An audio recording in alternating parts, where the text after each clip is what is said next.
Hello and welcome to Do It Yourself channel. Today I will show you where to find the option and how to turn on vibration feedback in our talkback function in Samsung Galaxy S22.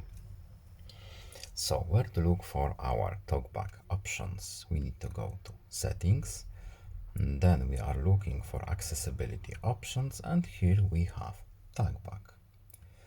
In the talkback we need to go to settings, and in settings we need to go to sound and vibration.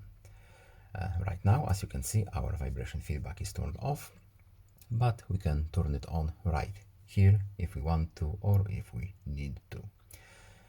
No need to save this setting, just back out to our home screen and that's it. I hope this video was helpful to you. Please leave a like and subscribe. Have a nice day and see you in the next video. Goodbye.